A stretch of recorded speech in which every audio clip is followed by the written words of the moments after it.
This PSA was brought to you by the Peter G Show. You may have second thoughts after the show. But don't drink the faucet. We're really talented. We should get Oscars. Just pick out a car, for Christ's sake. No, hi, my name is Peter. Yeah, I want. Here's good. Yeah. Madam Perry. I need to get back in the genie bottle. Louis from Pennsylvania, you're on. He likes it.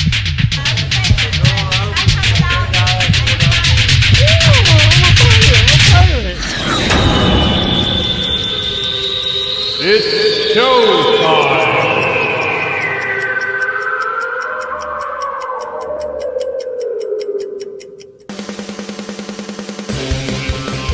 Peter G Show, Peter G Show, divorced dad, single dad, divorced dad, single dad, Peter G Show. Oh yeah, it's showtime. And it's really funny because seconds before we're hitting that camera, my face just lit up. It's because it's like, why? We got Rodney Norman on the show tonight. But how the hell is everybody? We'll talk about that in a second. Another beautiful day in the neighborhood. I want to thank everybody who's going to be tuning in and watching in the future as the show lives on. But live is cool. You can comment live too, but I want to welcome everybody for tuning into Life with Peter G right here, The Peter G Show, every Wednesday, like clockwork, 6 p.m. Pacific, 8 p.m. Central, and 9 p.m. on the East Coast, God willing. And that is a fact. So I want to thank everybody for tuning in. It's like I said, it's a beautiful day in the neighborhood. I love the spring weather. It's April 15th, tax day. Now it's tax night. Evening, going into the evening in California, it's just a little after 6 o'clock, and people are driving home from work. I can honestly tell you that I don't have my taxes done, but we'll talk about that in a minute too, and I'll tell you why. But it's all good. Tonight, great show, as I just mentioned when we first kicked on, because my face just broke out into a huge smile. But tonight I have comedian Rodney Norman on the show, and for those of you who are aware of Rodney Norman, need I say more?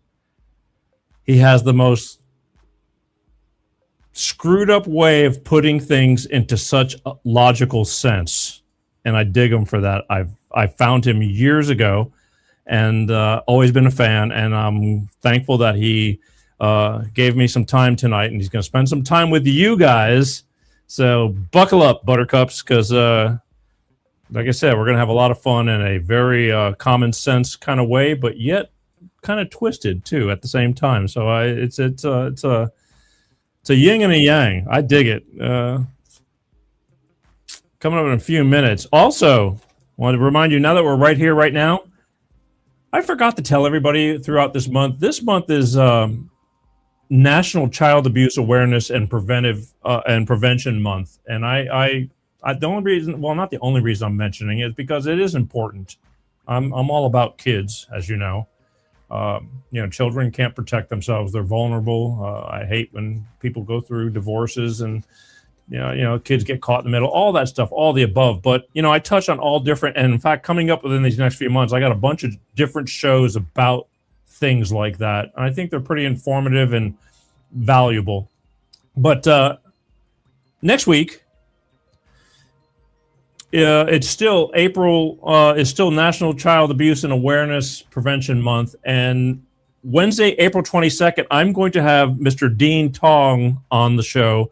He's an author. He's also a certified forensic consultant and child abuse expert. You would think when I'm talking about child abuse and sexual abuse against a child, but there are times, and it's so sad, that this actually doesn't happen, and a parent will put a child against another parent and make the child lie and literally railroad the other parent, which could lead to jail. I mean, just crazy stuff. I mean, you can go to jail because, who's not going to believe a child? And this guy defends the people who are being accused of false allegations and things like that. And he's been doing it for a very long time. And parent alienization as well. this is important stuff because I know me as a parent. I mean, I went through my hell. That's why it says it on the intro song. But I went through it, and not with the sexual abuse or allegations or anything like that. But it's still hell because you love your children and you want to do nothing but spend time with them. And every time that you're going through divorces and things like that, it could be really sticky. And depending on who you're dealing with, and he's going to be on the show, and we're going to talk about all that stuff, false allegations, and so it's going to be pretty interesting. So join me Wednesday, April 22nd, for National Child Abuse and Awareness Month, but also with professional. He's an attorney. He's also a certified forensic child abuse expert, and he's going to be on the show. Mr. Dean Tong is going to be on this show right here. So another one of those things that's knowledge is power, and it's just good to know. All right, that's important. What we got going on here? We got some. What we got going on? Oh, look, it's MCF Senior. Shalom. Let's get it, go Cowboys! All right, I'm here for you, and I'm glad you're here too. That's awesome. What we got? I'm glad you guys are already starting with the streaming. Looking level up, check out StreamYard. What the hell is that? I'll be damned. We don't need no StreamYard ads. But level up anyway. Oh, I guess that they threw that in there on yours, Rodney. It's like those damn people. It's a selfless ploy, plug for StreamYard. Where are we at? Now I just lost my whole train of thought because we said next week. Also, before we even get going, lately, as I just started not too long ago with my spirituality for this summer and the spring and all that, I think no better time than the present to get a little of that astrological insight before we start the show for what's going on in the universe this week. And what better way than to have Moon Mistress Tarot tell us all what's going on. So here, check her out. Hello, my loves. Here's how the new moon on April 17th, this Friday, is going to affect your sign. Let's start off with my fire signs. And damn, that's a good place to start because there's your Emperor energy. That is all about the fire, my darlings. So all of my beautiful Sagittarius, my Leos, and my Aries, you got this. Whatever you're setting out there, you've got this. My loves, earth signs. Ooh, trust your intuition. That's my Capricorns, my Virgos, my Taurus. Trust your intuition. You're going to be guided to exactly what you need. Your dreams, your desires, that energy is coming through. My air signs, ooh, you got Queen of Wands, the unstoppable card. That is my beautiful Aquarius, my Geminis, and my Libras. You're kicking it. Go for whatever you need to go for, my darlings. Last, my water signs, my beautiful Pisces. I love my Pisces. Energy for Cancer, and for my Scorpios, 6 of Wands. You got a victory happening there, babies. MoonMistressTarot.com to find out what's going on and how this is going to affect your sign. And as always, enjoy your week. And back to you, Peter. And back to me, Peter. I order you to love your Pisces. Take that to the bank. All right. Thank you, Moon Mistress Tarot. Listen, if you want to find out more about your astrological journey, go check out Moon Mistress Tarot at moonmistresstarot.com. You know, everybody needs a little bit of spirituality, a little accountability. It doesn't hurt, that's for sure. All right. Reminder, share. I love you guys, but sharing is caring. Take the shows on the road with you. Also, I know it takes a lot of dedication to sit and watch a show, because I like the visual stuff, but I realize that right now it's only 10 after 6 on the West Coast, and people are driving home from work. Put an earbud in your ear, Google Peter G Show podcast, take the show on the road with you. There's over 400 shows on demand. Something to keep you busy, all kind of topics, including tonight's, which will go on demand after this show is over with the king himself, Mr. Rodney Norman, who'll be on in a couple of minutes here. But sharing is caring. Like I said, that's the best thing you can do for me if you like it. And don't forget, you can comment live. Those of you who are watching the official Facebook Peter G Show page, you can comment live. We'll see the comments. And I think Rodney's simulcasting right now from his pages. So you can comment from his official Rodney Norman page and his official YouTube Rodney Norman page. And that goes for the Peter G Show YouTube pages that I can't get arrested on, but I still go on there because it's a big platform and I have to play the game. But even though they just give me enough oxygen just to stay alive. But I digress. We'll talk about that in a little while too. It ain't easy being on here, that's for sure. But real quick, I wanted to tell you, I mentioned to you that it's tax day, and that's why I wanted to have Rodney on the show to lighten things up a bit, which I think is a good thing. We'll talk about all kinds of stuff, but what we got here. And ladies and gentlemen, Pensacola in the house. Thank you. Hey, man. Hey, man. Thanks for tuning in. Where you been? It is tax day. I hope everybody got their stuff in order. And I didn't get my taxes done. And it bothers me because I don't like being behind, but I've had the same tax guy for about 26, 27 years now, something like that. I love the guy to death. He's really good at what he does. But the hardest problem is getting an appointment with him. I have to call. I started calling from January 23rd. And we just made an appointment 3 days ago for next month.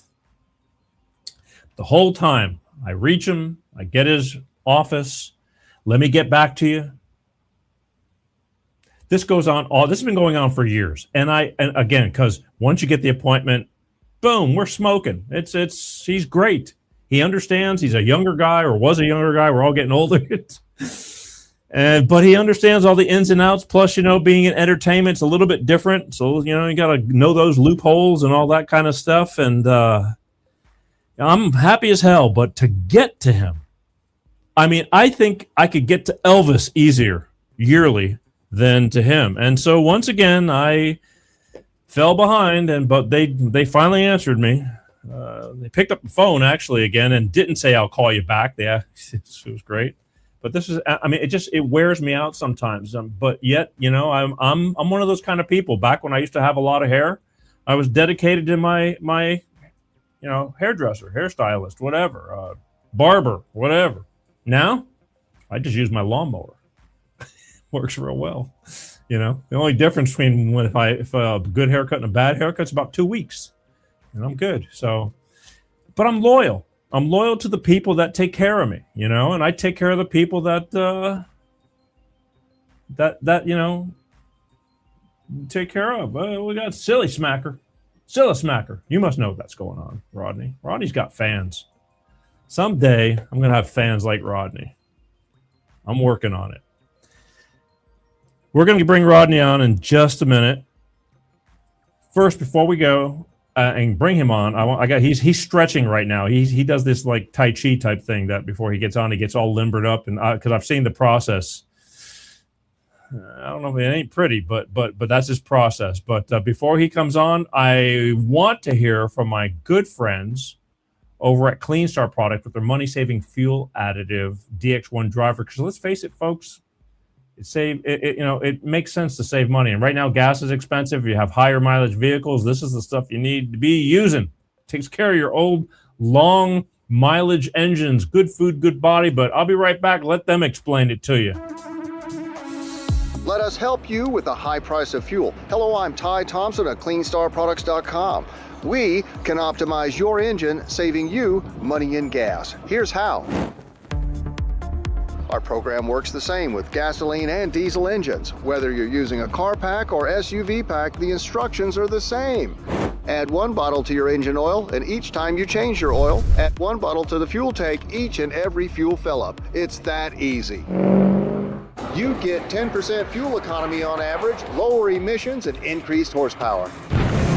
DX1 sells for $2 an ounce, so for just a few dollars a fuel tank, you can optimize your engine, saving you money in gas. Come on, give it a try. It's the finest green grade oil in the world from a California environmental company. You're going to feel it when you drive. Order online today. We'll get it out right away. CleanStarProducts.com/shop.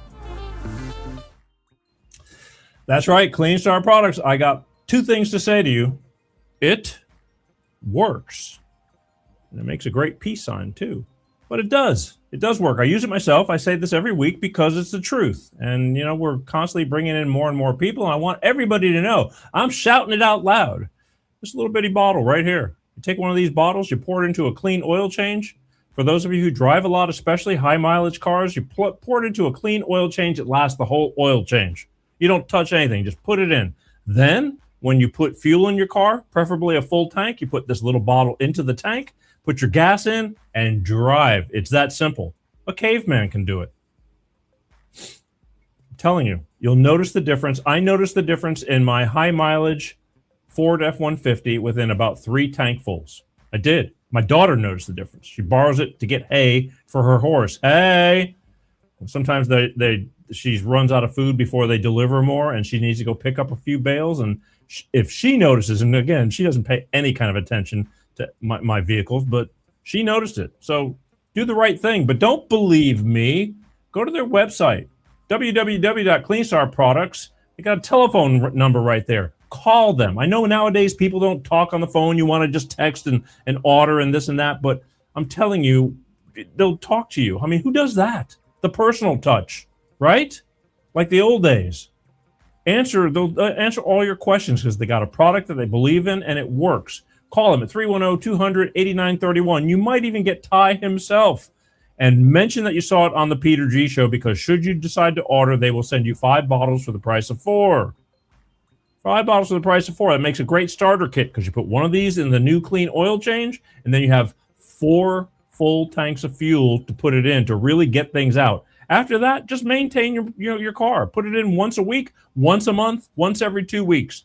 Good food, good body. That's the only way I can tell you how it works. Cleans everything out, brings up your horsepower again, the sludge, the gunk, more lubricity, less repairs. You don't want to be repairing cars. Nowadays, nobody can afford to do that. They just go buy a new car, and that sucks. So just do it, all right? Give them a call. Tell them you saw it on the Peter G Show, and they'll take care of you. And that's what I got to say about that. What we got here? We got another... let's see. Diana, Peter, you look really good in black. Well, thank you, Diana. It's the official color of LA, and it's much more slimming. So that's a fact.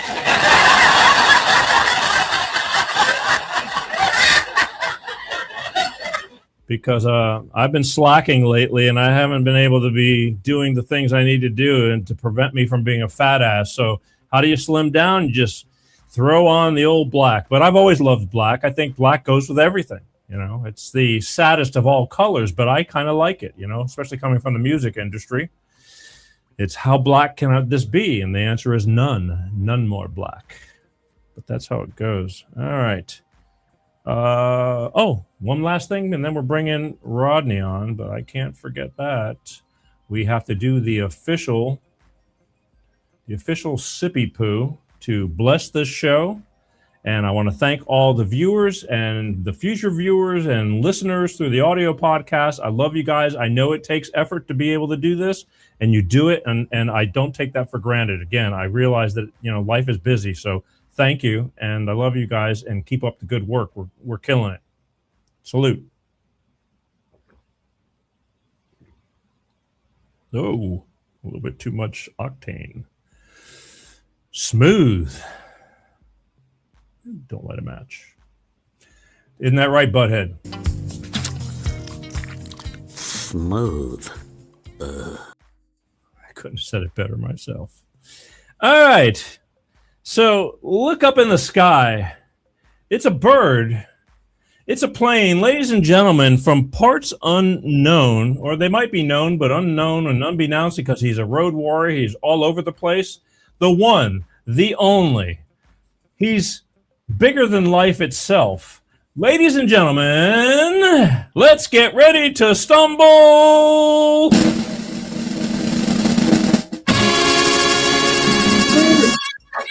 Hey. Oh, I hope I didn't wake you. Did I wake you? No, I was just doing my Tai Chi, getting my blood flowing. Yeah. How you doing today, Peter? You're looking great as always, Rodney Norman, normal Norman. I'm sorry, I've been drinking.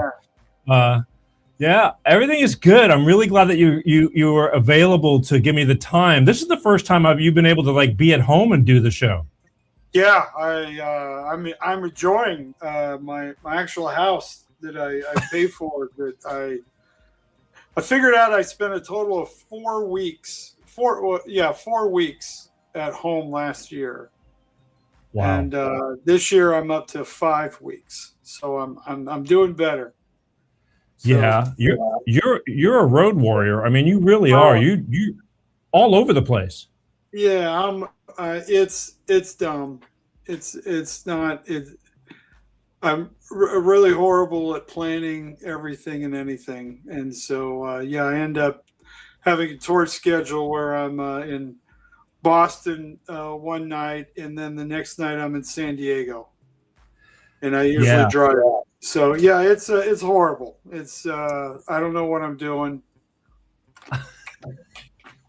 Speaking of which, I mean, we're getting a lot of comments. We're getting a lot of comments already. And I want to start showing them too. But I understand that even you getting home, that because you had to whatever you were doing today, you had to rush home so you could be on the show, and you almost got into a horrible accident. What happened? Yeah. What if? I was.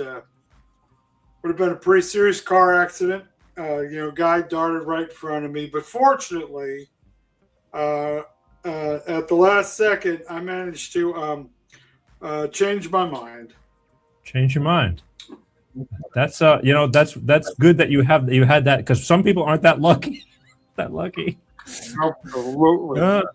Yeah. Well, cool. Again, you're a busy guy, and the last time that you were on this show was next month it was 2 years ago when you were on the show, believe it or not. 2 years ago. Wow. Yeah. And yeah, time flies. I wanted to have you on before the presidential elections, because weren't you running for president? I was, and in fact, I think I'm going to do it again. Why not? I might actually campaign and stuff. Yeah, I mean, I'd vote for you. Or we're talking about taxes. Yeah. My plan is I'm going to get rid of all of them. You're going to just eliminate them, huh? All of them. We're getting rid of the income tax entirely. We're just going to put a tax on Taylor Swift concerts. That's it. We can. I think we can fund the entire government by just taxing Taylor Swift concerts. They're in the news, I guess. So that's what brought that up. Because of what's their name? Getting to that progressive pricing. That's craziness. Yeah. Live Nation. They're making too much money. Yeah. Yeah. Wow. Hey, let's look at a couple of these. Must be your fans. Got EDM. He's giving you the party sign. Somebody's giving you the party sign. Somebody says, you're doing chair yoga. Chair yoga. Yeah. Am I on television? Somebody wants to know if they're on television. That's good. We're not even on television. What are you talking about? Yeah, we're on Smell-O-Vision. I like your Buc-ee's. Of course, you're on the road so much. What do you think of Buc-ee's? Because we stopped in Texas. What do you think? Well, there's better food out there. I'll be honest with you. Their food's good enough. Yeah. For truck stop food, it's probably some of the best. But the killer for Buc-ee's, of course, is just nice, clean restrooms. Right. You get your own private stall. You don't have the American metal divider things that we have in the bathrooms. None of those. You get your own private suite. You shut the door, you lock it. There's lots of them, so you don't have to worry about somebody knocking on the door. Are you finished yet? Are you finished? You're in none of that. You just get in there, do your business, lay it out. Oh, it's the best. And that is the entire selling point of Buc-ee's is the bathrooms. Is it just, you lay it out. You can take a nap in there. No one... It's awesome. It's The awesome. the floors are pretty clean. I mean, if somebody said you could, they're so clean you could eat sushi off of them. If you really wanted to, yeah, you're still going to get worms from the sushi, though. I'll tell you that. Yeah. I didn't try a whole lot of the worst case of food poisoning I ever got was from some sushi. I bought it at a college career day or something. I don't know what was going on. There was a lot of booths and stuff, and some guy was selling sushi, so I grabbed some, and I think I met my higher self and communicated with aliens that night. It was an extraordinary experience. I guess getting food poisoning can do that, I guess. Oh yeah, I was laying in bed for the room is spinning. I mean, I'm sitting there thinking, peeing in the bed's not that big of a deal, because the thought of getting up and going to the bathroom, 4 feet away was just not with me. Yeah. But I did manage to make it. I had to crawl. You ever done that? You have to crawl into the bathroom and then climb up enough so you can pee. I just started peeing in the tub. It was easier. See, I didn't think of that, but I didn't do it from food poisoning, but I hurt my back so bad that I couldn't even crawl, like putting one hand in front of the other. This was many, many years ago in the 90s. Oh, I could do that too. Yeah. Oh yeah. And then all of a sudden you finally get to the bathroom. I was so close to calling an ambulance because that's how it was the worst ever. But then you get up to the toilet and then it's like, now what? I'm on my knees, and that was the problem. But yeah, I've never really had bad food poisoning though. Thank God. Oh, well, yeah, it was funny because I had a friend, he did ayahuasca. You heard of that stuff? Oh yeah, I'm on it right now. $6,000 went to South America, had to spend a week, took like a month to prepare for it. Gets down there and then he's just puking and pooping and pissing and things are, and he's just talking with ghosts and had a higher learning. It was a life-changing experience. He told me all about it, and I was like, you know what? I did the same thing, and all it cost me was $6.99.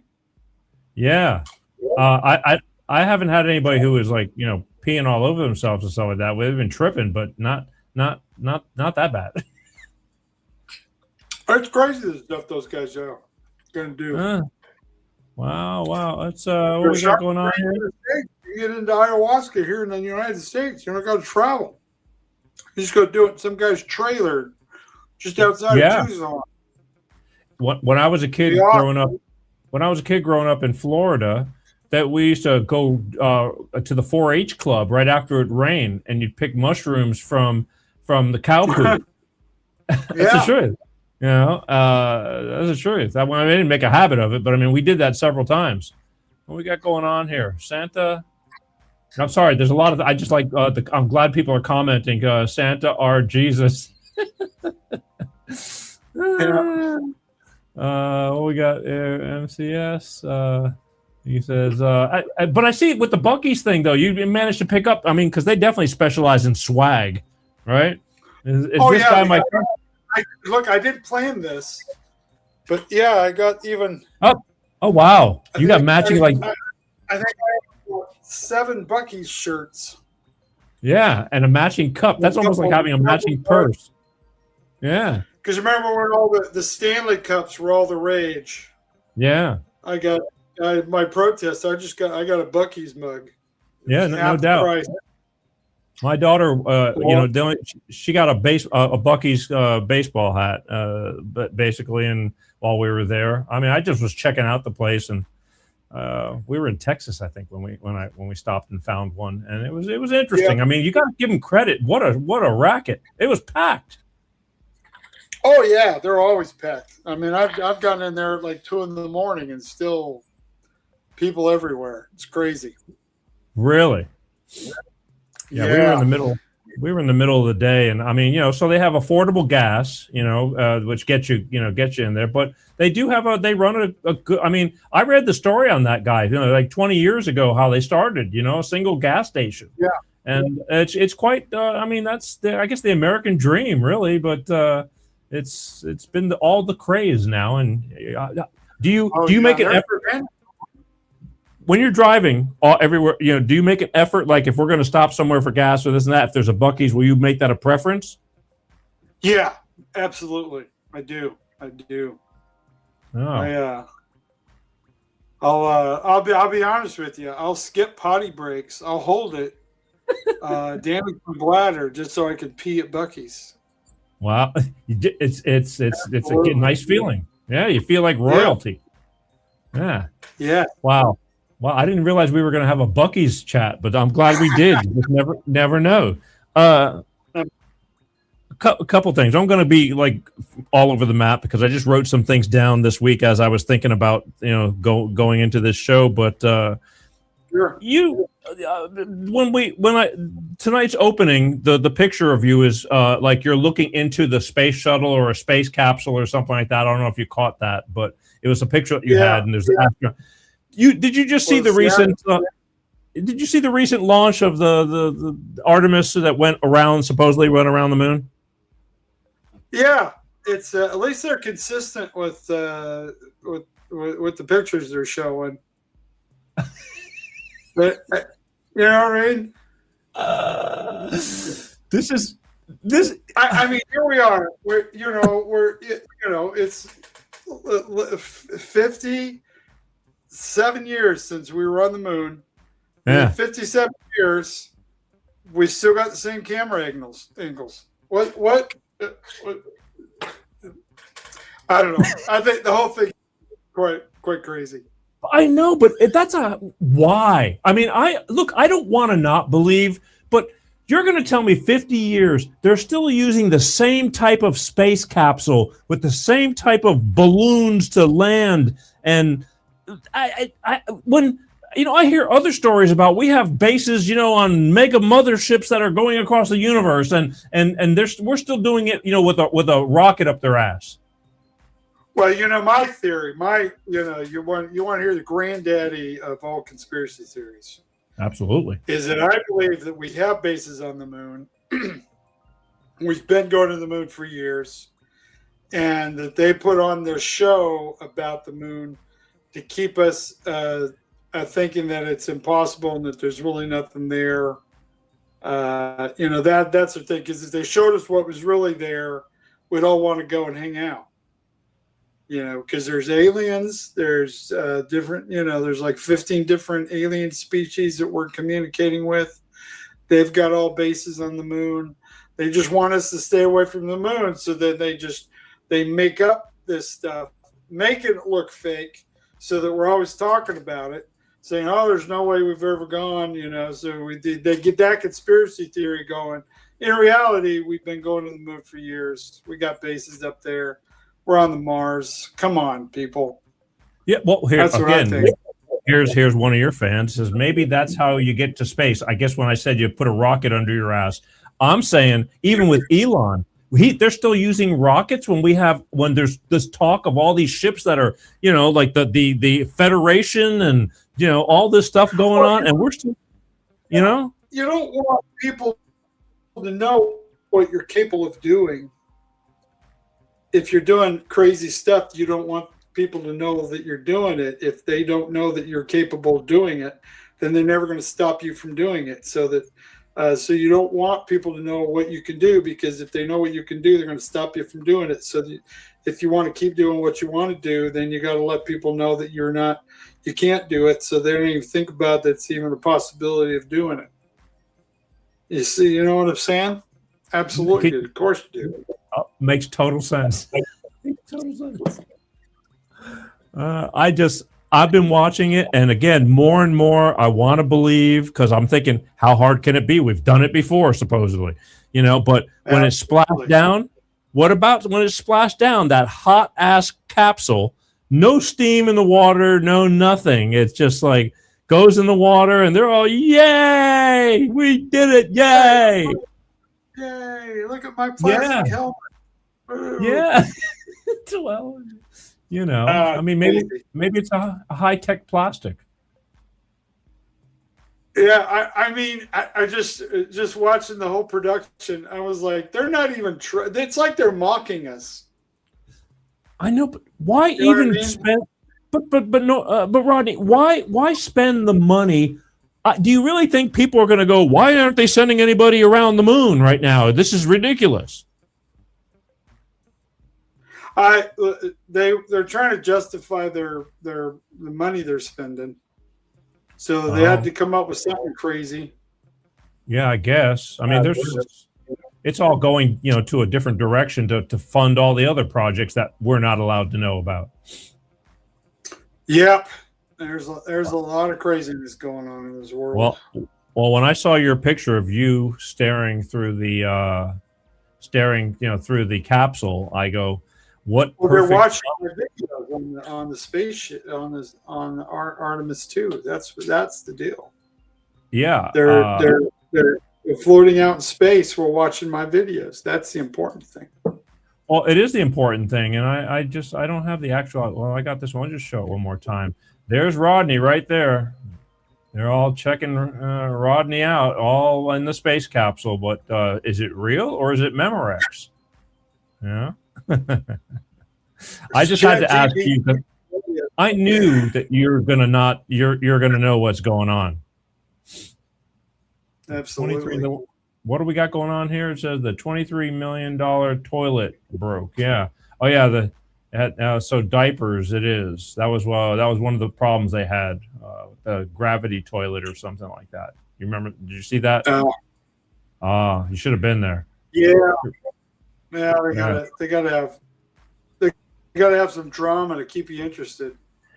I know, but that was pretty shitty. You know, you can think of something else. The toilet broke. It's like, oh, the calamity. The toilet broke.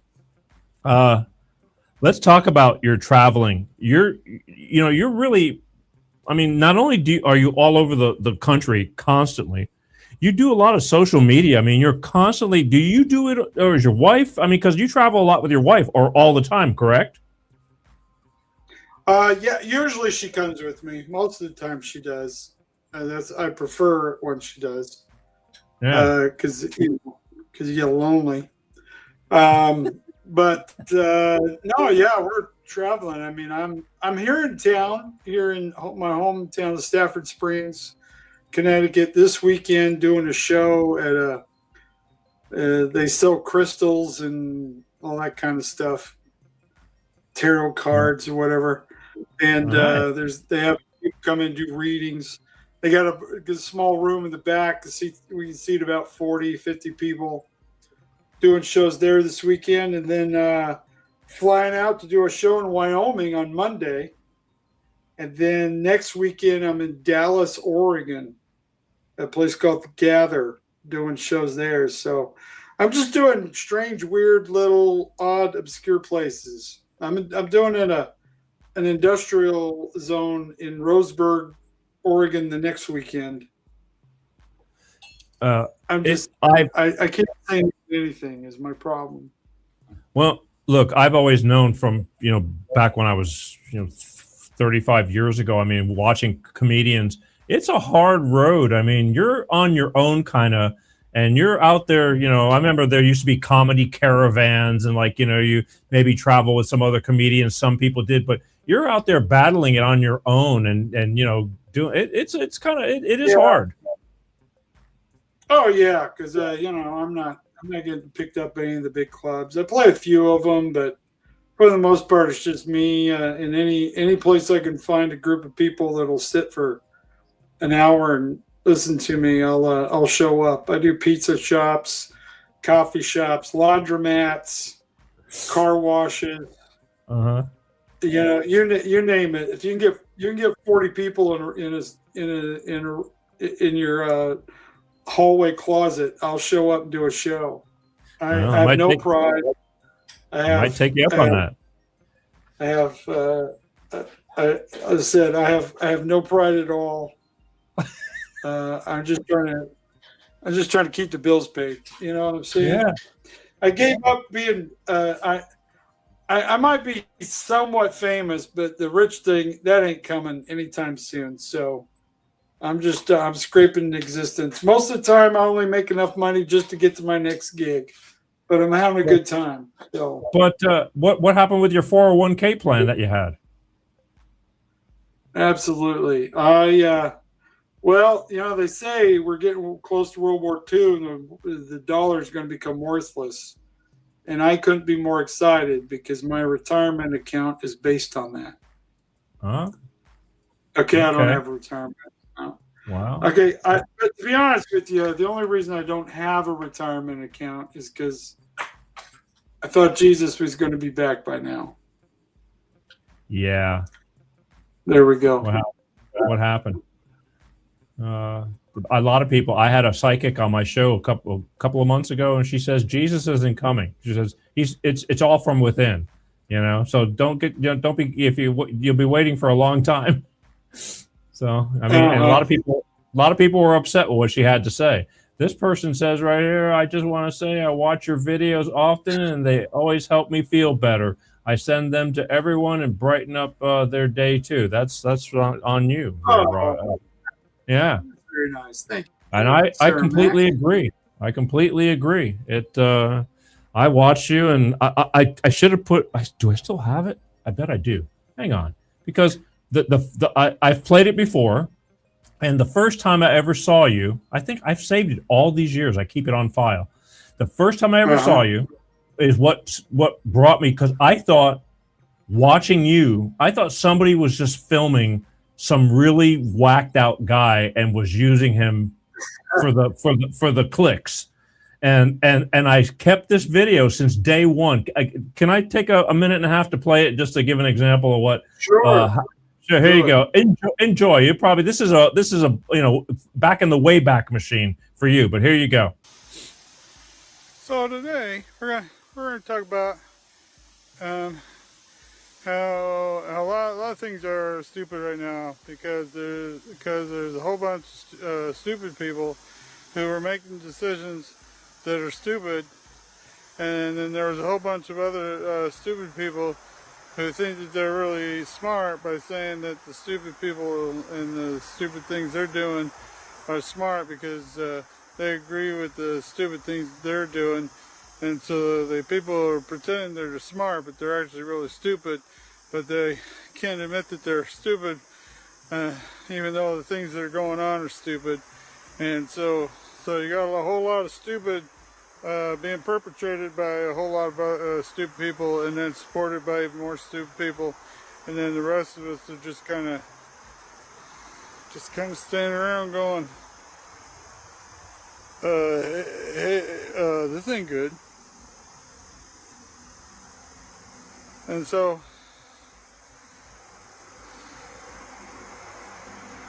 there's pretty much,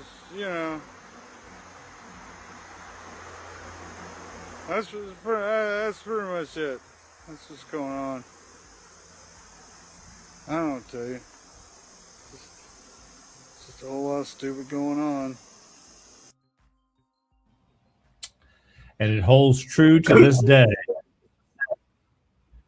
Timeless. Half the time I don't remember what I said in these videos. I know, but to me it's held up. It's timeless wisdom. Again, when I started introducing you for the promos, is comedian and philosopher, because as screwed up as you do stuff on your bits, you make a lot of sense a lot of the times. In a very nonsensical kind of way, and I get it. And you're not stupid. You just put it out there in a really crazy kind of way, and it makes a whole lot of sense. And you just made sense again years ago. Here we go. Let's see. We got more here. You got a lot of fans that are watching it. I thought the same thing. Yeah, there you go. Yeah, I got some wonderful people out there. You do. You have quite a following. We got nothing else to do. And well, so appreciate them. I think they make the time to. I think people took time out of their lives because how many? I mean, I don't think you do nearly as many podcast shows as you do stand-up routines, comedy shows that are, you have to be in that place. Tonight you're getting, to everybody all at once without having to be out of town. It's awesome. Absolutely. Have you considered doing like something on your own from here, from the house? Doing a regular podcast or something, or a weekly thing, or I've thought about it, but I've done test runs into it, and just I don't know. I don't want to turn into the same podcast that everybody else is doing, and that's what I felt like every time I start doing it. That's what I feel like I just keep going that direction. So there's only one Rodney Norman. This woman says, I stopped blow drying my hair to listen to this because you're so cool. There you go. I know she ain't talking about me. There you go. Let's so I got all these. It's like, which one do I want? Eeny, meeny, miny.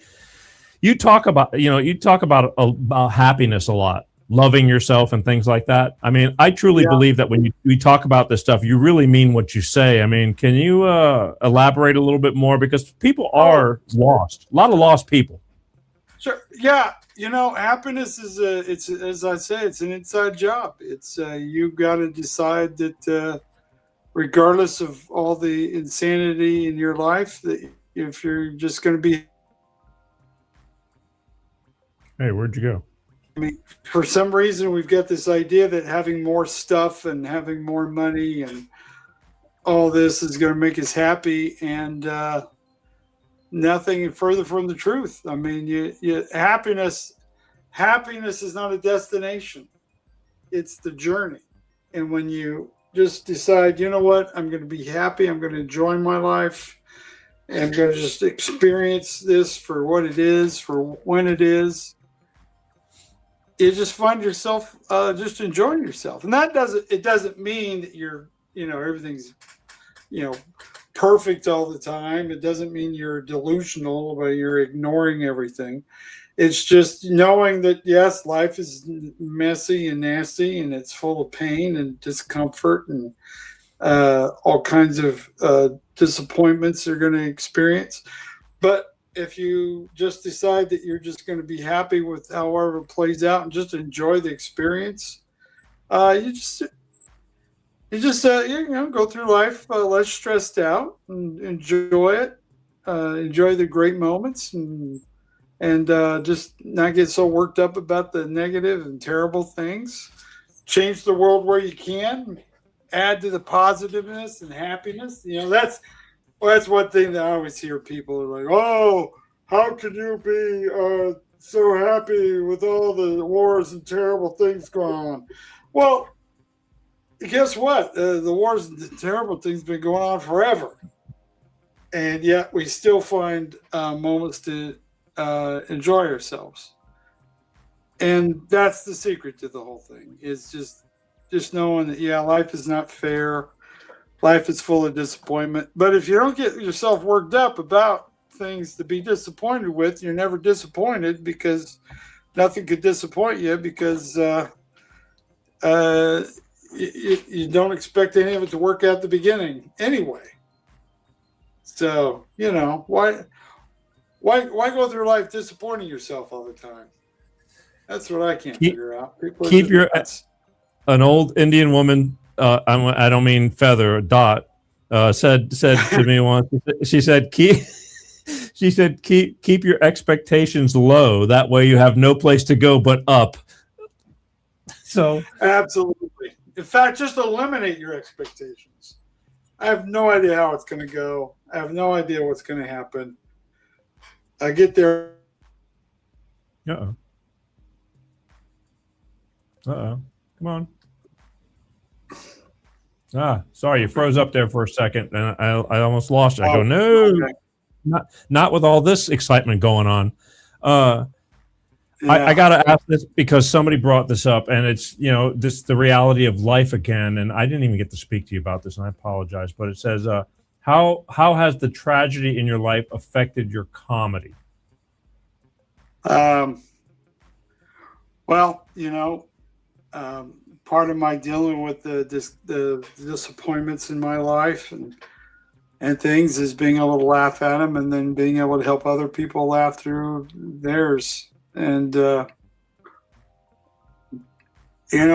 you can either let things make you bitter or make you better. And I just choose to just be better and just be. I have faith that it all works out somehow in the end. And as they say, you just keep believing, and it all works out somehow. And that's what I got going for me. And Right. I love helping other people experience that same thing, to just enjoy life for what it is, Yeah. And Yeah. I still have sadness. I still have moments of grief. Of course. It's part of my life, but I don't let it overwhelm me. I choose to move on and to live as good a life as I can. Yeah. We're You know? here. We're here. And, I'm sure you bump into a lot of people that tell you a lot about their lives at shows. Am I correct? Oh, absolutely. Yeah. I have people send me messages every day talking about their life and just, disappointments and depressing things, and how my videos have helped them deal with it and move on. Still try to find something to be happy and laugh about. So that's the best, when you can help somebody who's going through grief and death of a family member or someone very close, and it means the world when I can bring them something to laugh about and just know that life's going to move on. They're going to be okay. Yeah. See, damn it, Rodney, I did not bill you as motivational speaker, and that's a big, big deal. I apologize. No worries. No, that's a lot of your videos are all about like oh God, they're so senseless, but they make so much sense. Like you run in circles, but it's all about the core of what you're talking about, which is like, keep going. I can't explain it. You're an oddity. You're definitely, that's why you're you. Yeah, it goes back to the Einstein. He says, if you can't explain it to a fifth grader or a 5-year-old, then you don't really understand it yourself. And so that's something that I carry into it, is that I'm trying to explain things to a 5-year-old, and that's how I approach it. And so it seems oversimplistic. But in being oversimplistic, I'm able to really dive into some deep subjects. And, some people watch my video and think, oh, this guy's nuts. He's just rambling nonsense. But if you really listen to what I'm saying, it's, if I just say myself, it's pretty freaking brilliant. The boy's genius. I mean, highly calculated. Put my philosophy to work is what I'm doing. Yeah. So what we got going on here? Yeah. I just want to share with people. Some very, I think people are a lot smarter than they give themselves credit for. You read, a lot of philosophy, and it just seems like it's over everybody's head. And no, it's just a great way of over-explaining very simple things. It's complicating the very simple. But when you really break it all down to it, it's all very easily understood. And we all think about these things. We all think about how is there a beginning to anything? How does anything at all exist? We all think about, what was the first thing, or where did God come from? How did we all think about these things. We all think about what's fair. We all think about what beauty is and what love is. We all have our ideas about these things. And that's all that philosophy is we're just, trying to understand everything. And so I'm just sort of the the arbiter of simplicity, as it were. You are, but the thing is, I know that a couple of years ago when I asked you how did you develop your character and all that, you told me it was you took a lot from your grandfather, correct? Yes, he was a smart guy, but he'd lived a very tragic life. He had lost children. He had an experience where his own brother, is quite a tragic story. Served in World War II, was a decorated hero of World War II, was a Marine, and came back and was working on the railroad, the same railroad that my grandfather worked for. And there was a rail yard accident where he got trapped in one of the train tracks and was basically cut in two, was split right, and they got his body out. He was still alive, and they took him to my grandfather's house that wasn't very far from where the accident took place. And he laid there, and the whole family just basically kind of gathered around and said goodbye to him as he's in agony and pain, and then he passed away. And I think about these kinds of things that my grandfather went through, and he was a womanizer. He was an alcoholic. He'd lived a tragic life, a very, very difficult life, and for all of his faults, he was still my grandpa that I loved. Yeah. And he spent most of his time drunk, but he loved to tell us stories, and he loved to give us wisdom, and I always carried that with me. And so my character is loosely based on him. He didn't look like this.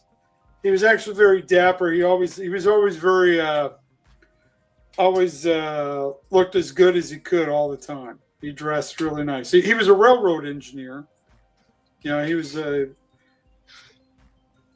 drove the trains, but he would always wear white shirts and ties and just really kind of dressed really nice every day when he went to work. And he always had very perfect coiffed hair and a pencil thin mustache. He's a good looking fellow.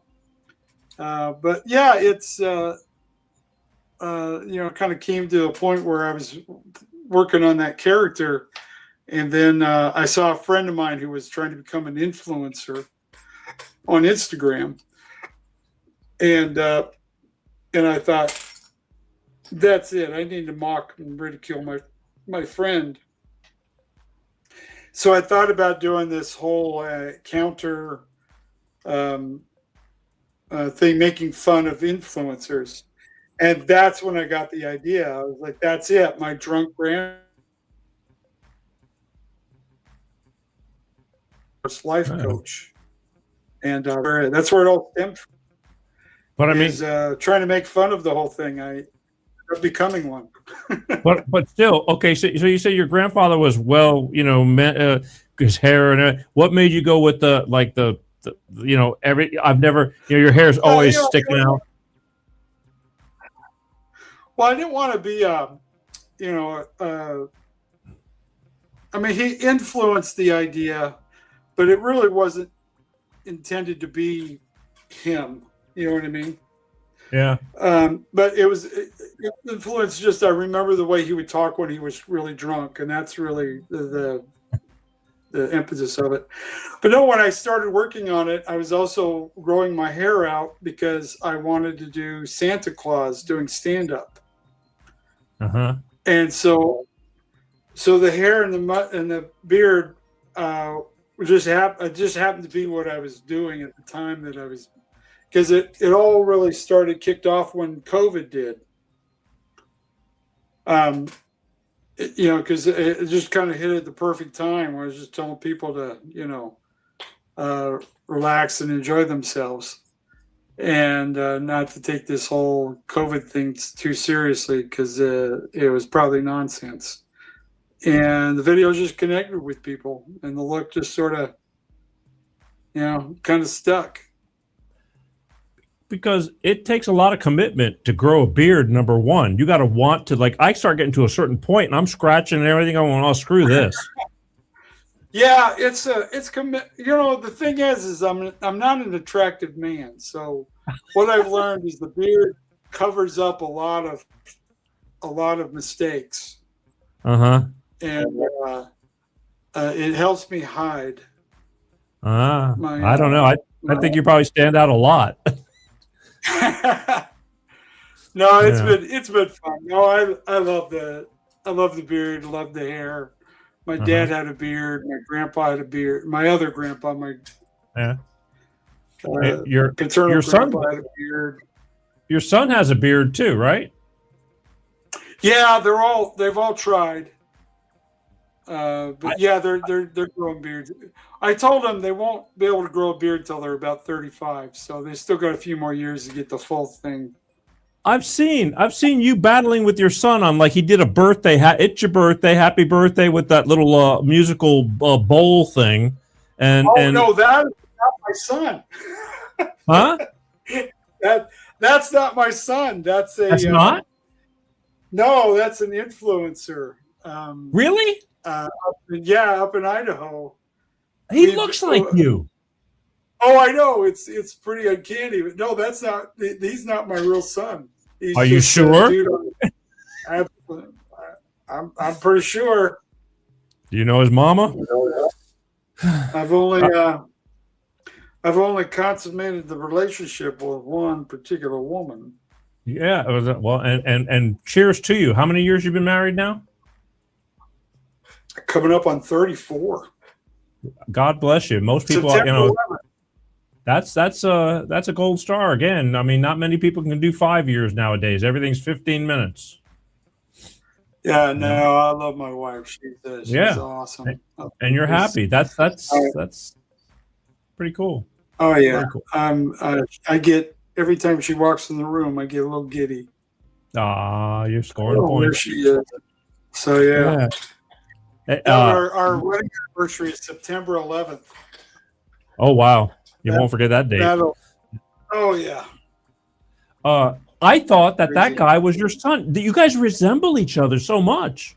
Oh, I know him, and there's another guy, a street performer in New York, who people are constantly tagging me in his videos and vice versa, because they think we're related. And I've gotten to meet both of these guys and make videos with them just for the fun of it.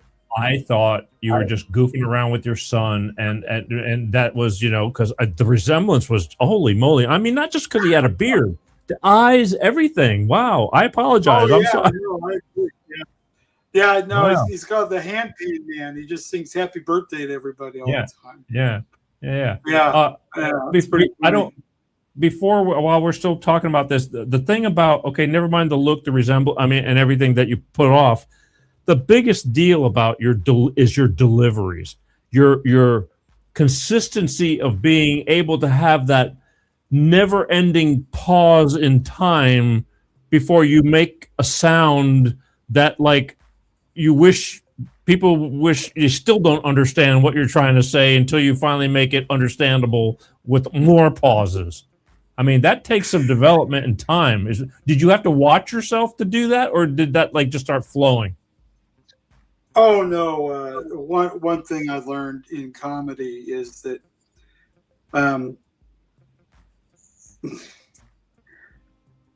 you tell the story through the words, but you reveal the story in the pauses. The real story is in what's not being said.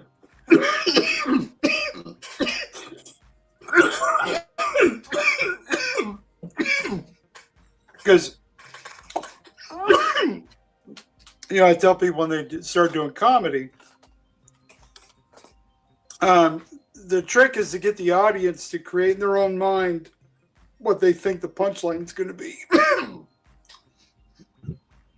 And then when you get there and it's not what they're expecting, that little surprise of, oh, I didn't see that coming. That's the magic of comedy. And you could build that tension up more with silence than anything else. And so a lot of comics, they just try to rush through. They wanted to, hit you with one joke after the other, boom, boom, boom, boom, boom. Because they think that's what energy is it's just, oh, he's so fast-paced, crazy. Well, people just don't go with you on all that, And so if you're speaking in a way that they can follow and completely create a thought in their mind, and you create a picture in their mind, and then get them to realize they have the wrong picture, it's just magic. It's magic. Look, so, a lot of your videos, hang on real quick, a lot of your videos that you put out, if you walking on stage and the pause with a little bit of a squeak and then more pause and maybe a different hand position or whatever, it's just like, it's this everlasting, what the hell, until you finally speak and people are already laughing and you haven't said a word. Yes. Well, it's, as I like to tell people, in communication, about 30% of all communication is the words. Well, the 70% of communication is everything else. Your pacing, your iteration, your timing, your physicality, your facial expressions. All of those things tell more of a story about what you're saying than what the words are. Because, people lie in their words, but they'll tell the truth with their body. And so I've learned how to lie with my body. Well, I gotcha. A lot of this is subconscious, One of the things I like to play with is that most people, if they got up in front of a bunch of people, they would be embarrassed to get up there and not be able to say anything. That's like a big fear, is it, I don't know what to say, and they're going to get up there and just freeze. So when somebody goes up there and looks ridiculous, first of all, most people would be mortified to go in front of an audience and look the way I do. And so playing with all these things that everything that everybody else would be just absolutely embarrassed if they walked onto a stage and looked the way I do. They would just destroy their life. They wouldn't be able to go in public ever again. And yet here I'm walking out there and not saying anything, and yet doing it with confidence. That's the funny thing, is I'm doing very strange things that most people would be just absolutely mortified if they did that. But then to get up there and do it with confidence, it throws people off. And what it is it's toying with your subconscious, because your subconscious can't deal with it. No, it's more of a like, what the fuck is going on right now? I mean, so it's funny to people. It's crazy. Yeah, I love it. I got a picture of you. You have certain rituals before you go on stage. Do you have anything that you do or do not do before you go on stage? No, I just get up there. Just show up. Okay. Well, I don't know. This picture was taken. I thought it was you doing your pre-show warm-ups. Let me just get it in there. Some of that stretching and Tai Chi and all that stuff you're doing. What exactly? That's just me showing up. That's just an old man showing up. He can still put his foot up on a counter. That's just me bragging to all the other old people who are my age and say, "Hey, look, I still got good hip movement. Look at that, and a head of hair." What about the hand? The hand looks like something of martial arts. You're like martial arts or something going on. Well, you see, right? That's one of my shirts. I was showing off my new merch. Oh. My Mellow Fellow T-shirts. So that was my Oh, okay, gotcha. little showmanship right there. That's what that is. It is, and you didn't pull a nut or nothing. I mean, you're pretty limber. You're, Absolutely. Yeah, I just wanted to show that. Man. I thought that you're just showing off. Here's Rodney doing more of his ballet stuntery. Pretty cool. Wow. We've mentioned it in the past. Before, but you weren't always doing this kind of stuff. You were actually in the Marines. Yes, I did 4-year stint in the Marine Corps. They told me, well, once a Marine, always a Marine, so I didn't bother to re-enlist. But no, it was fun. It was one of those things that I wanted to experience because it was so different from what I was from. I was not a military guy growing up. It was not something I'd ever planned on. But as I got older, just the idea that I needed to go through the military at some point in time just never got out of my head. So I did it just to have the experience, just to see what it was like, give back to my country for a little bit. What can you accredit to, like, the change that was instilled in you from doing that? Because again, to look at you like this, you just, there's no, if I told somebody, yeah, he was a Marine, it's like, get the hell out of here. It's like, you can't put a sentence together. Yeah. Well, it's just that, that do or die, get it done at all costs mentality. It's like, just you're like a little honey badger. I mean, as a Marine, you got a job to do. You get it done. You don't let your own insecurities or whatever hold you back. You got to climb up a tower and set up a signal tower. You just do it. You don't think about it. You just get the job done. And just kind of having that, fear of nothing, as it were, has suited me well throughout my life. So that's what I was going to ask you. What do you attribute to now? What did you take with you as you're doing, comedy? People say, well, that has nothing to do with anything. I think it does. It makes you who you are. As to, like, being in comedy is no easy task. I know why people quit. It's hard. Oh, yeah. Just, in the Marine Corps, you just learn to just be tenacious. You just get it done. You stop taking excuses. You just hold yourself accountable. Focus on the things. Focus on what you're there to do. You go into battle. I'm not going to do everything. I'm going to do just what I'm there to do. Because that's that my job is essential to everybody else being able to do their job. And I think having that mentality in everything you do, where you just focus on what you need to do and what you can do, what you have control over, and you take care of that. You do your best with what you have and focus on just that. Because, everybody thinks that they're going to change their Facebook profile and they're going to solve the problem between Ukraine and Russia for some reason. Get over yourselves. You know what I mean? Just focus on your own life.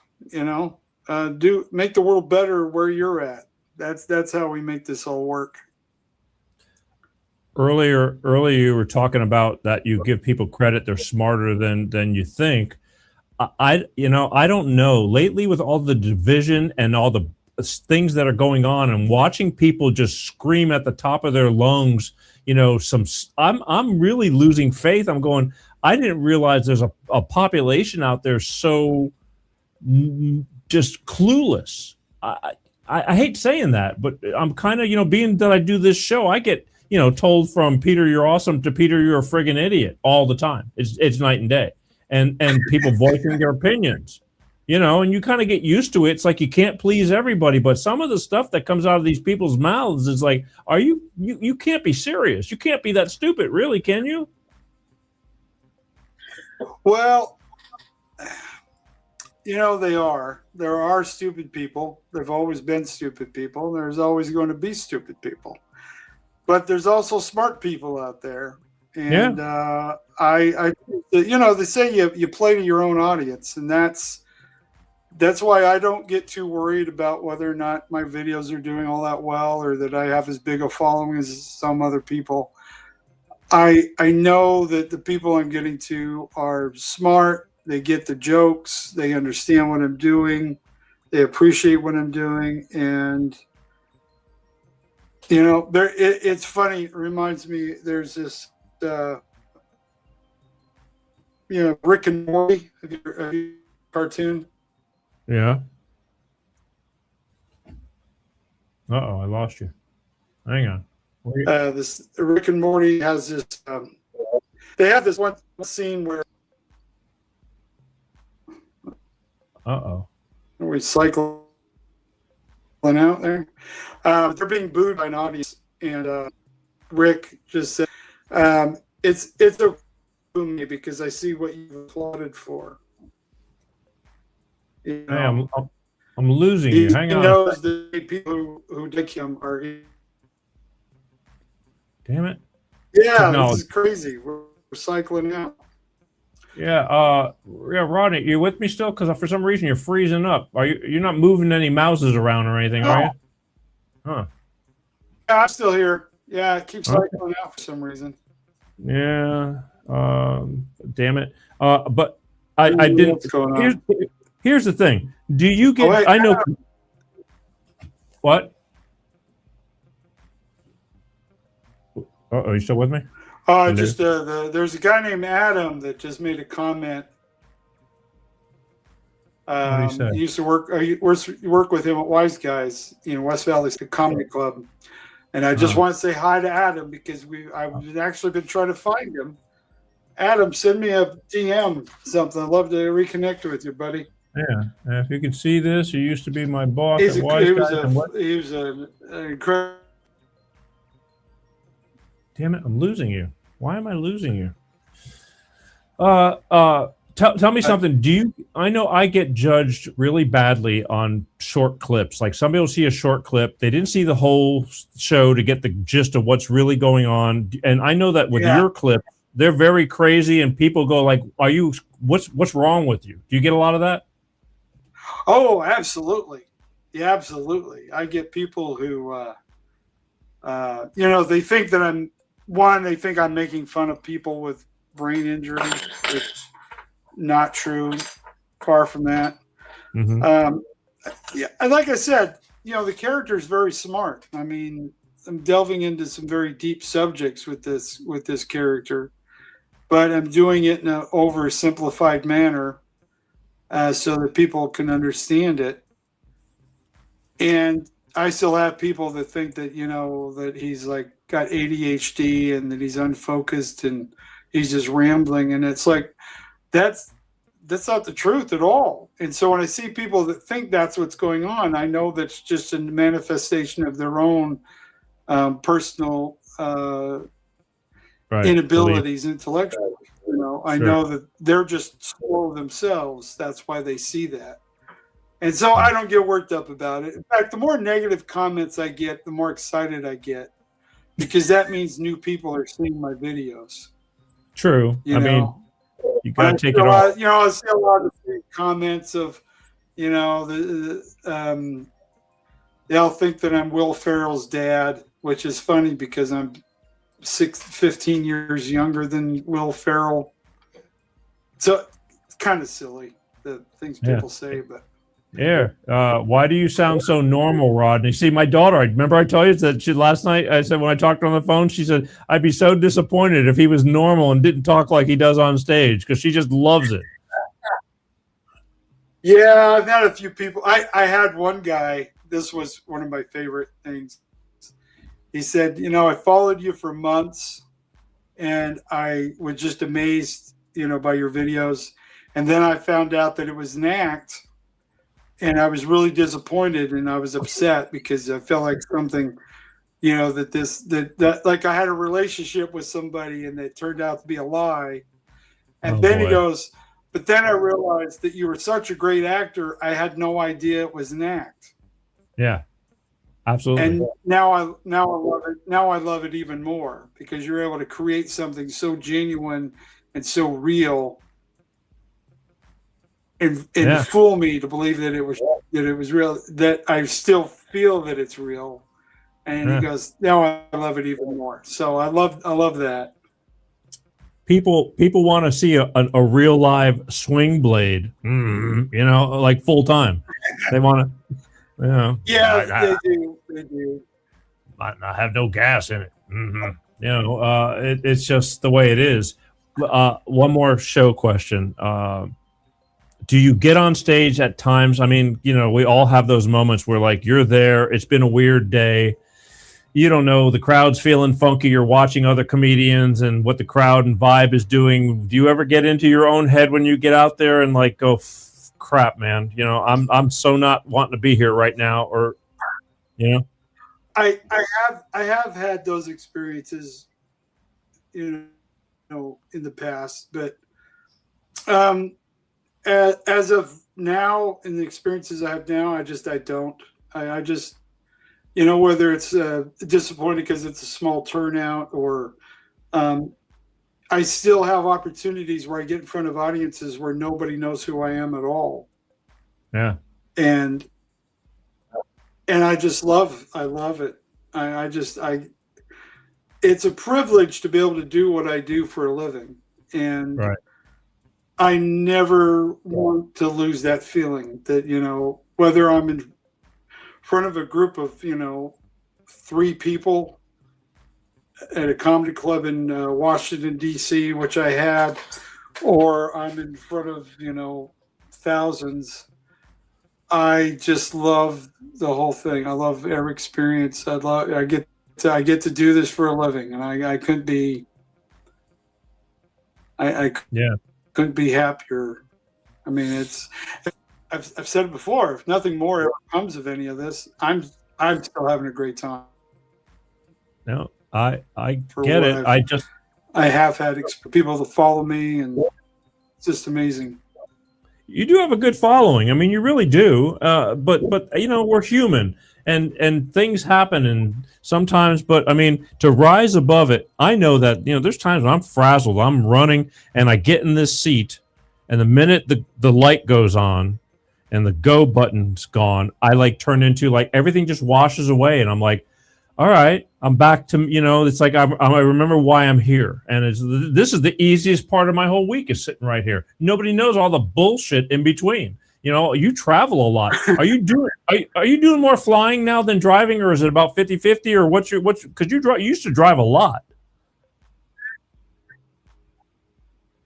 It's still about 50-50. I mean, I try to fly more often than not, but no, I love the travel. I love running into people, and you know, that's the fun thing is I can post and say, hey, I'm going to be in Indianapolis this afternoon, and I'll get 3 or 4 people will say, hey, I'll meet you for lunch, and you know, we'll get a little group together just to, you know, some Fazoli's somewhere, and I have a bunch of people show up, and we just kind of hang out for an hour or two.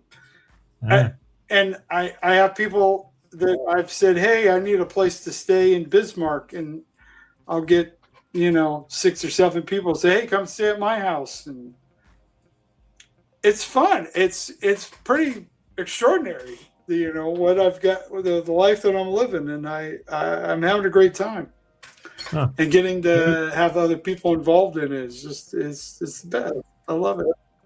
Here's a question for you. Have you ever crapped yourself on stage? One time I got passed out drunk and woke up in a strange house, and someone had shit in my pants. I don't know. Sorry. I thought it was a question. Unless you want to answer that. No? I've never. I don't drink. I've never drank, and I've known a lot of comics who feel like they have to drink before they go on stage, and I've told every one of them that's a bad way to set it up, because if you have to drink to perform, you're just asking for trouble there. You got the I've had bad shows. I've had times I've gotten up there and the audience just did not buy into what I was doing at all, and I just kind of lean into it and have fun with it regardless, you know. Some people just don't get it. Well, you learn, yeah, you know, because I mean, that's is one of the challenges I have getting agents. I can't get anybody to represent me for anything. And no, it's serious. I mean, I've talked to them, but they just kind of do, yeah, I'll pass. So I'm not getting into the big clubs or, you know, any of the big stuff, but no, I'm having fun. I can still get, 40 people to show up in a pizza shop in middle of nowhere, Indiana. And not everybody could do that. So I got that going for me. Yeah, I get. Well, again, you can't please everybody. I get in management. It's a catch-22. I think that now, especially, let's go into the internet, because you spend a lot of time. You put out a lot of content and things like that. Everything I'm reading nowadays, you don't know what to believe and what not to believe. There's so much fake news and fake articles about so-and-so died, some celebrity died, and all these.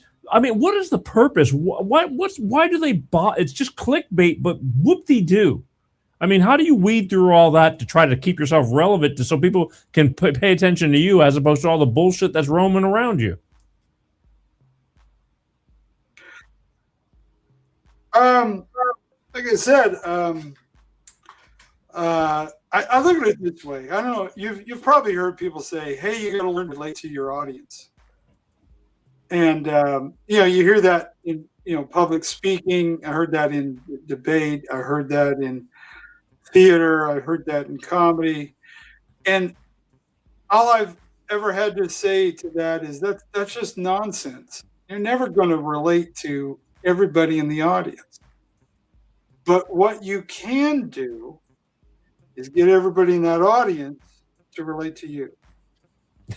That's how you connect with them, is you bring them into your world. You bring them in and you show them around how you think and how you see the world. And that's what I focus on. I don't get hung up on the trends. I don't get hung up on chasing the algorithm. I don't feel pressured to, constantly be putting out content. It's just, when it feels good, it feels right, I'll do it. Some days, some weeks I do a whole bunch. Other times, I can go a couple days, a week without posting anything. I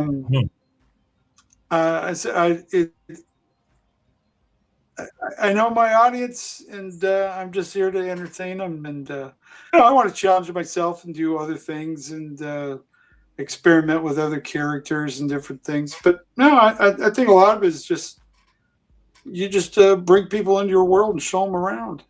Have a good time. Somebody wants to know, how old were you when you started? This guy's 53. He wants to know how old you were when you started the comedy stuff. I started when I was 28 years old. This is when I first did stand up. I did theater and improv all through high school, college. I also did debate and all that kind of stuff. I've done background work in movies and done local theater and all that kind of stuff. But stand up is when I was 28 years old when I finally started doing it.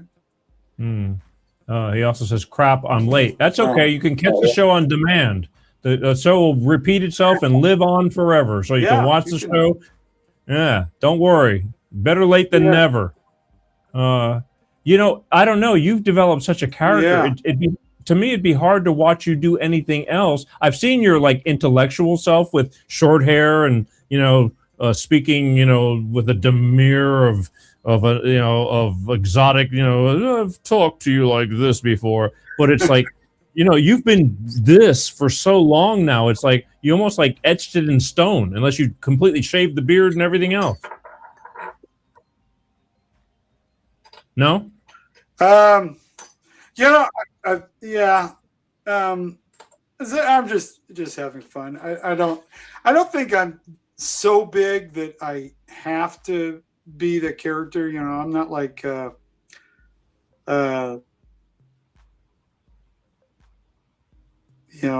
Larry the Cable Guy or anything. If I cut my hair and shave the beard, people, 8 people would be disappointed for like half a day, and then we'd all move on. No one's going to care. You've worked hard to establish yourself, and you've done well. I just enjoy it. It works. Yeah, it's done well, but yeah. But at the same time, I want to challenge myself. I want to do other stuff. I have a lot more ideas and thoughts and characters and stuff inside me that I like to explore. So you have some things. You have some other types of things you're thinking about trying. Yeah, well, one of the first things that I started doing on Facebook was I would do dramatic readings of Facebook posts, and I would just find interesting because back then people actually wrote interesting things on Facebook. Now it's all just videos and memes and it's just not as fun as it used to be. But I was doing that for a while, and it was getting a lot of traction. And then Facebook, for whatever reason, decided that they didn't like it, so they just stopped sharing it with anybody. Kind of shut the whole page down. It's kind of boring, kind of a bummer. So that which leads me. I'm glad you brought that up. I just recently got banned from X, and I don't even know how I got banned from X. My daughter says ISIS is on X. How the hell did you get banned on X? I couldn't even make an appeal. They've just wiped me out, and it's like, fuck off. We don't want you. You're done. And have you had any issue? And TikTok, since TikTok's been bought by Larry Ellison in America, I think it's become more stifling than when the Chinese had it. How are you doing over there?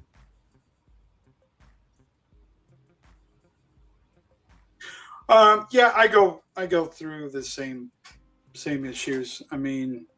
Well, one of my biggest problems is that other people will take my videos and they'll repackage them and they'll post them as their own video. And AI decides that they have the rights to my video. So when I post my video, it gets taken down or gets a copyright strike because they think somebody else owns it. And so I've had to go through that several times trying, I always win, but it's just annoying when I have to keep doing it, saying, look, this is me and but no, it's the dumbest thing. Cause I go more viral when somebody else posts my videos than when I post them.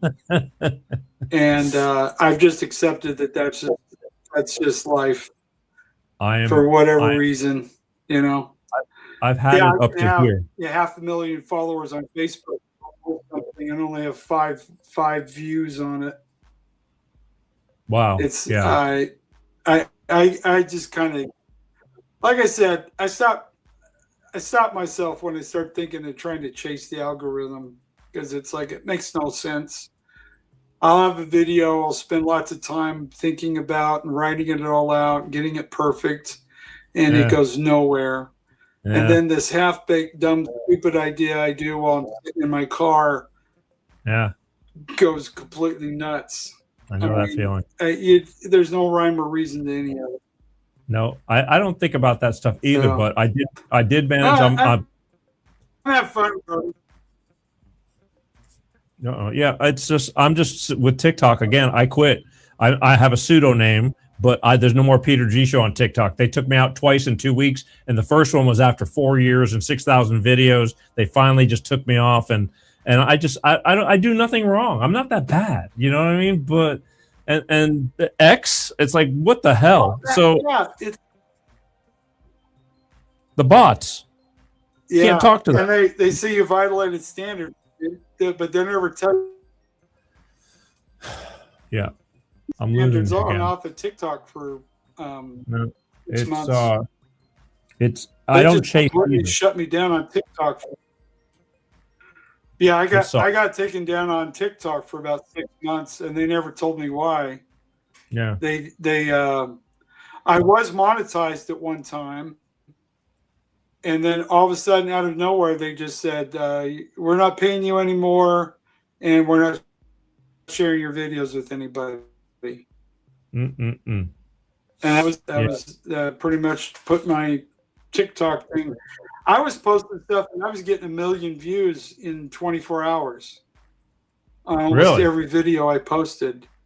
And now I'm lucky to get a couple thousand views, maybe. Shit. Yeah, it's gotten ridiculous. And they never tell me why. Never explain it. It's turning into pay to play. It really is. You advertise with them, they'll love you to death. You know, if you don't, you're just going to scratch and claw. Just the way it is. We're running out of time.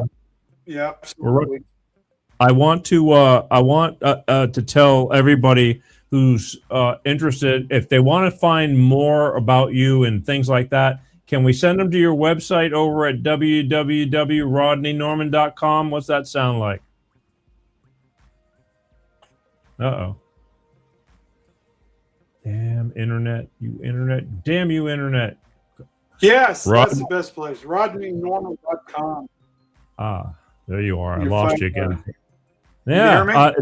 Yeah, I got you now because I don't want to lose you during your plug. You know, it's like now's the time to shine. You have to But yeah, people that want to go see more about you, all your videos, are they up there? Or I mean, you're on every platform too, just about, aren't you? Yeah, if you just Google Rodney Norman, I'm the most famous Rodney Norman of all time. Yes. So all my stuff pops up first. You can find me on all the platforms. Cool. I do. I still, you know, and I've been meaning to get you on, and time has just gone by and gone by. I finally got off my ass a few months ago, and then finally picked up the phone and called you, and you answered, you know, and I was like, all right, we're in business. There is a God. And on tax day of all days, you know, I know we briefly talked on taxes, but you know, I'm a little bit bummed because I know eventually that I'm going to get my taxes done in a couple of weeks, and I'm going to have to end up paying Somalia a bunch of money. Yep. Well, somebody's got to keep those daycare centers open. But that's the problem. It's like, you know, those daycare and the Leering centers too. It's all for the children. Leering, because everybody needs to be leering. But look at this. You got fans, man. All these people. I want to thank all your fans for commenting, because I have the greatest lurkers. My fans want to watch somebody else what they're going to say. So I'm glad that they show up, but they always are waiting to make somebody else make a phone call or somebody else make a comment. So I want to thank your people for commenting and telling what they feel. I mean, look, I'm a fan. I mean, how much better do you want it than that? Thanks they're the best. Yeah, look at that. Thanks for having Randy on. Even if they just still keep calling me Randy for some reason. What's up with that? What's up with that? Hey, so long as they call you, you know, it's just I don't care when you call me, just call me. But listen, once again, everybody go over to rodneynorman.com. Yeah, hey, take it while you can. It's when they stop calling. But look at that. See, you're cool. It's like I'm originally a Rodney fan. Now I'm a Peter G fan. Well, thank you. I don't always do guys like this. We do a lot of different topics, but you know, I do. If anything, you can say I'm consistent. Something. But Hey, if because we got to go. If anything, you can leave your people, my people, and all the newbies that will be coming in and seeing this for decades and a lifetime to come. What, from the words of Rodney Norman, would you cast upon the world right now? Okay, so the thing you gotta remember is that nobody has absolutely any idea what they're doing. We're all just kind of making up as we go. So if you feel like you're lost and that nobody knows what's going on, it's because you're very perceptive, and it's true. We have no idea. So live your best life. Do what you can with what you can while you got it, and just know that you're nothing special. We're all just kind of milling about trying to figure it out as we go. So love yourself, love the people you're around, make the world a better place. Okay. That's it. Okay. Wow. Goodbye. Yes.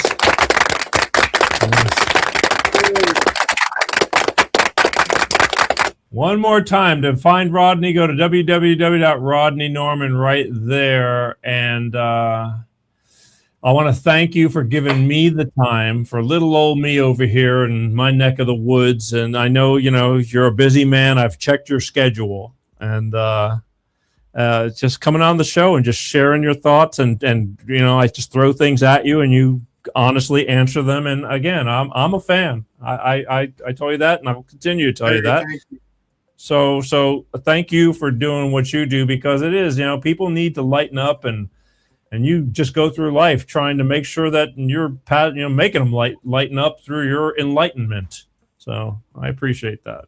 But that's it. So everybody get a last look at that mug right there, because that ain't easy being him. There he is, the one and only Mr. Rodney Norman, comedian Rodney Norman. Into the eye. Look into the eye. That's a good look, Rodney. All right, brother, listen. See, that's the shit that, you don't have to say nothing, and it says it all right there. I couldn't win. Yes, here we go again with Andrew saying winning. That's right. It doesn't get any better. Who's got it better than us right now, huh?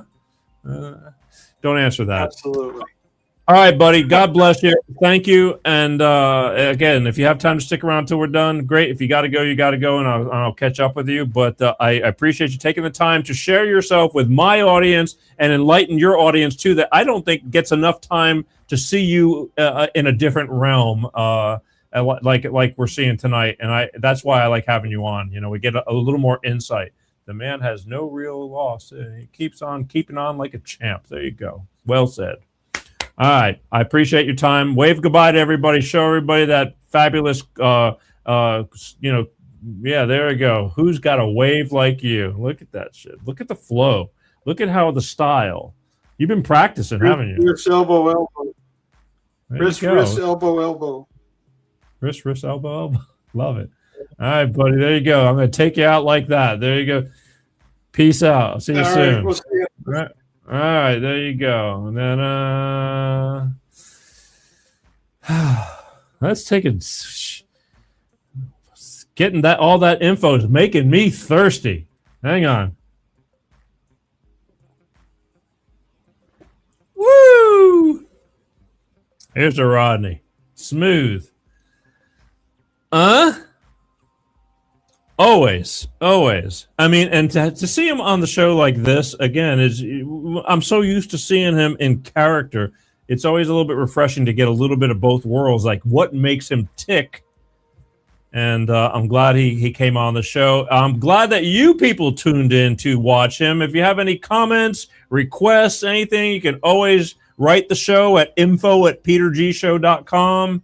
It's real simple. Don't forget to share, people. I love you for watching. I do. I know how much dedication and time it takes to watch something like this. But don't forget, if you're busy, you can put an earbud in your ear. And after tonight's show, it will go to audio podcast as well as on demand on all the major platforms to watch anytime you want or to share with people. And on top of that, I think Rodney is sharing this show on his own platforms as well, too. So, take it with you. That's the best thing you could do for both of us is to share. It's like it's worth it. I mean, to me, there's a lesson learned in all this stuff, even in a comedic kind of way. That's for sure. But don't forget also, Wednesday, April 22nd, next week, April 22nd, Wednesday, right here on Life of Peter G, the Peter G Show. This month of April is National Child Abuse Awareness and Prevention Month, and I'm having to close out this month with Mr.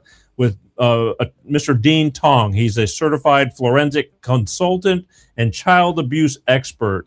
And believe it or not, life is sticky, sadly, and he defends people who get wrongly accused of child abuse. You would think that it's only one way. It goes both ways. Sometimes things go awry, and pissed off parents make children say and do things that wrongfully so. And he defends the innocent. And we're going to talk about all that next week. Again, we do all kinds of topics, but they all have a purpose. This is entertainment with a purpose. I love bringing things to the forefront. So join me Wednesday, April 22nd, right here with Dean Tong, attorney and certified forensic consultant and child abuse expert. Got a lot of questions for him, and he's going to tell us about what goes on with nasty divorces or all kinds of situations and custody cases and all that. So join me. It's going to be these next few months. There's a lot of child stuff going on because I love children and we want to protect our children for sure. All right. Again, I want to thank everybody for watching Life of Peter G, the Peter G Show, every Wednesday like clockwork, 6 p.m. Pacific, 8 p.m. Central, 9 p.m. on the East Coast. God willing, need all the help I can get. That is for sure. We just do what we do and hope that somebody's going to be appreciative of it and pay attention and like it, follow, share, subscribe to YouTube. They punish me, but subscribe over there anyway, and definitely follow on Facebook or LinkedIn. All those run all the platforms, and there's lots of short clips you'll be able to see from this show every week from every show, and that's what's going on. Anything lastly? Nope. Lastly, as I always say, life is short. So be kind, because you don't know what's going on in the next person's head. Sometimes people are biting, snapping a little bit too quick. You don't know what's going on in their world. And just before you retaliate, I'm guilty of it. I'm forever learning. I've gotten a lot better.